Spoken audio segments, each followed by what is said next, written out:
এখন বাজে প্রায় 8টা, মানে কিছুক্ষণ আগে ফজরের সময় গেল।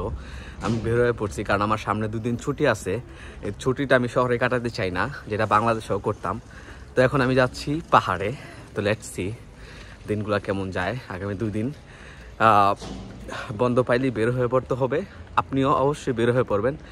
প্রচণ্ড ঠান্ডা, মাত্রই বের হইলাম, এখন আলাপ পাইতেছি, জ্যাকেটটা লাগাই। ওকে, শুভ সকাল সবাইকে।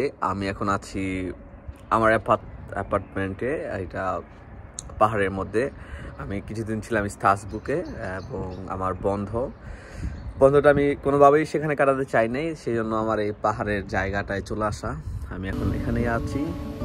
গতকালকে দুপুরে এসে পৌঁছেছি এবং পুরোনো বন্ধু বান্ধবদের সাথে মিট করার পরে ভাবলাম যে আজকে আর ভিডিও করবো না, সকালে করব।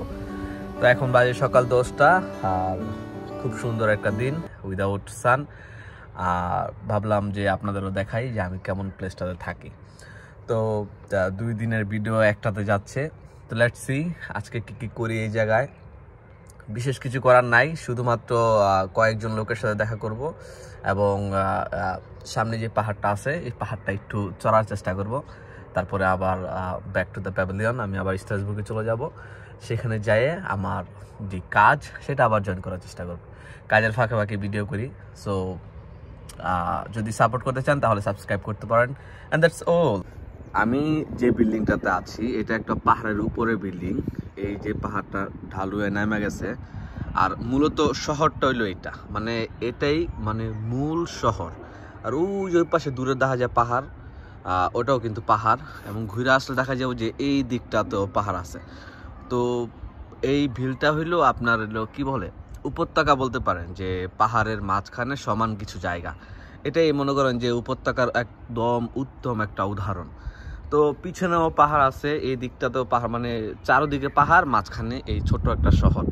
এর মধ্যে আবার একটা নদী গেছে, নদী দিয়া শহরটারে 2টা শহরে ভাগ করে নিয়েছে। একটা হলো ক্লুওয়াঞ্জ আর একটা হলো রম্বা শহর। এটা আমার রান্নাঘর, ঠিক আছে, চুলা। তো যেটা দেখাতে নিয়েছিলাম যে পাহাড় পিছনেও লুক,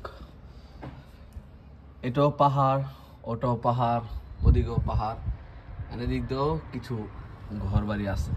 তো moral of the story is, আমি এই উপত্যকায় আছি অনেক দিন যাবত এবং it's really amazing to live here if you have car. মানে আপনার যদি গাড়ি থাকে তাহলে আপনি এই জায়গায় বসবাস করার আনন্দ পাবেন। আপনি একাকিত্ব অনুভব করতে পারবেন, একাকিত্ব উপভোগ করতে পারবেন।